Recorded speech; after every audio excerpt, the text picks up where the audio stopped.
Em novembro de 2022, o Brasil parou para assistir a Copa do Mundo.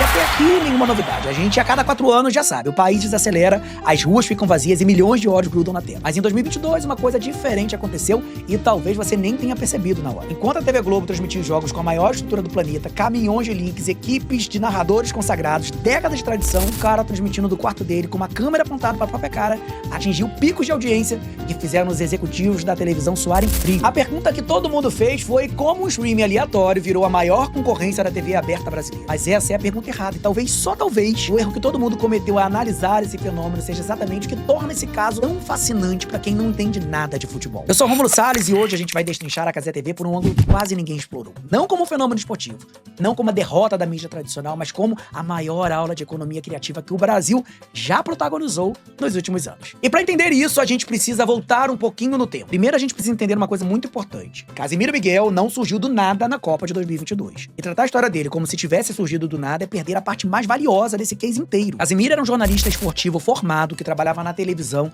especificamente no SBT e na ESPN Brasil. Mas ele não se encaixava no molde. Era informal demais, engraçado demais, autêntico demais pra uma mídia que ainda operava na lógica do apresentador engravatado atrás de uma bancada. E aí, como muita gente talentosa que não cabe nas caixinhas da mídia tradicional, ele veio pra onde? Aqui, pra internet.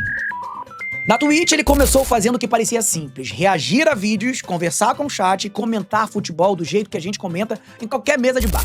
Só que tinha uma diferença fundamental: ele era muito, mas muito bom nisso. Sinceramente, ser bom nisso não é sorte. Uma combinação rara de timing cômico, conhecimento profundo de futebol e uma capacidade quase sobrenatural de fazer o espectador sentir que tá conversando com um amigo. O crescimento foi explosivo. Em poucos anos, Casimiro virou o maior streamer do Brasil. Em 2022, ele fez uma transmissão que mudaria tudo. Achava ele lá e ele achava o espaço.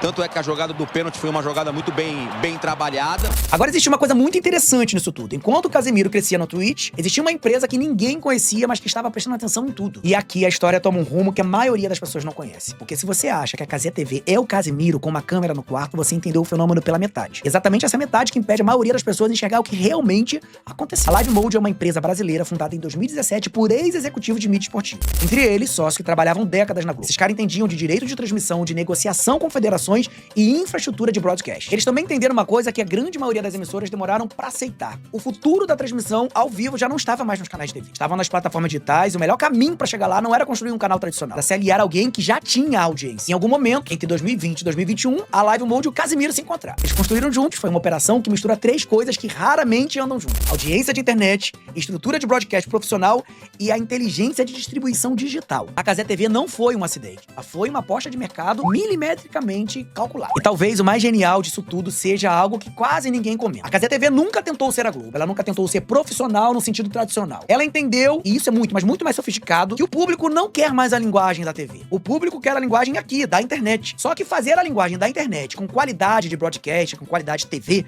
é caro, dá trabalho, exige um nível de operações que a maioria das pessoas não imaginam. O pequeno canal que mal começou, vocês não podem imaginar a trabalheira das traquitanas que temos aqui, o tempo que se gasta e que se investe para entregar um conteúdo mínimo de qualidade. Enquanto as pessoas achavam que era um cara no quarto, na verdade era uma operação com dezenas de profissionais, equipamento de ponta e um modelo de negócio que as emissoras tradicionais simplesmente não conseguiam mais replicar. E isso não era por falta de dinheiro, não, era exatamente por falta de coragem. E aí a gente chega na parte da história que a audiência mais adora: é o conflito. Durante décadas, a TV Globo reinou absoluta nas transmissões esportivas brasileiras. Copa do Mundo, Olimpíadas, Campeonato Brasileiro, Fórmula 1, se era grande, era na Globo. Isso não era só uma questão de audiência, não, era uma questão de poder mesmo, sabe? A Globo decidia o que o Brasil assistia, decidia quais jogos iam pro ar, decidia quem narrava, quem comentava e qual era o tom dessa cobertura. E aí, na Copa de 2022, aconteceu o improvável. Milhões de brasileiros abandonaram a transmissão da Globo pra assistir aos jogos na Cazé TV. Não era só uma questão de ser de graça. A Globo também era TV aberta, era de graça. Era uma questão de escolha mesmo.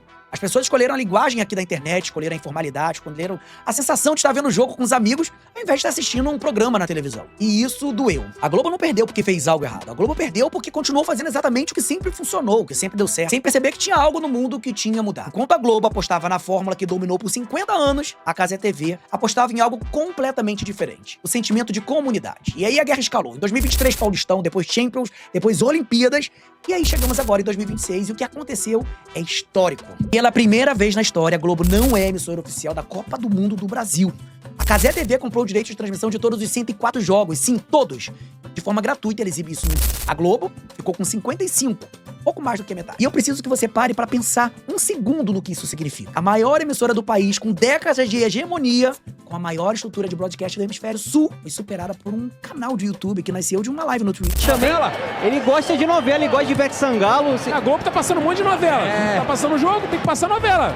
O vozinho pode assistir lá, mas por enquanto... E a cereja do bolo, e aqui eu confesso que eu morri de rir. Aconteceu durante a transmissão da Coreia e da Tchequia, que eu acabei de ver. A Globo precisou exibir imagens com crédito cortesia Cazé TV na tela.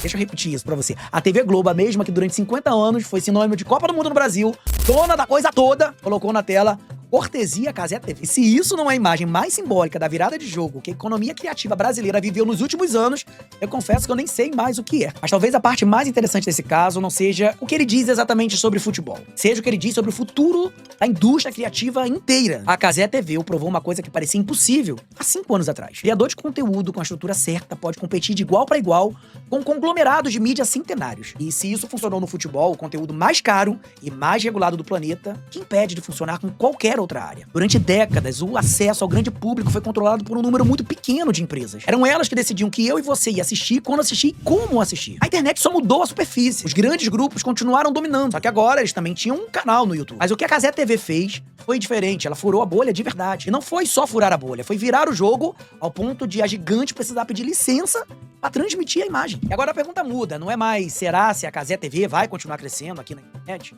E isso já tá respondido.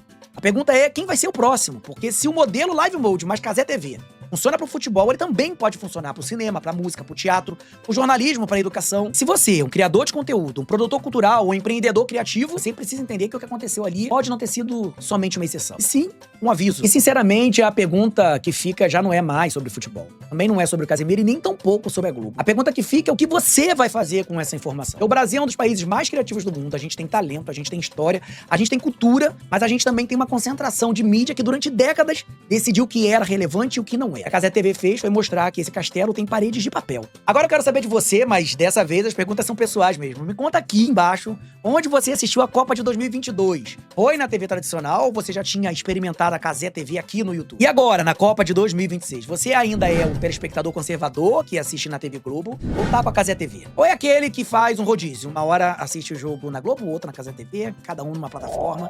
Comenta aqui porque eu quero ler cada uma das respostas. E quanto ao setor da economia criativa, quem você acha que será o próximo a sofrer esse terremoto? Cinema, música, teatro, jornalismo cultural? Me conta aqui porque eu preciso saber e eu preciso conversar com você. Porque aqui, este canal Rômulo Salles se dedica a buscar assuntos que fazem sentido no nosso pensamento. Então, ver você comentar é muito importante pro nosso trabalho. Ativa o sininho aqui e, se possível, dá um like, porque isso vai ajudar com que este conteúdo chegue em muitos outros lugares. Quem sabe no futuro, não temos aqui um novo Casemiro nascendo? Eu conto com você pra isso, a gente se vê no próximo vídeo.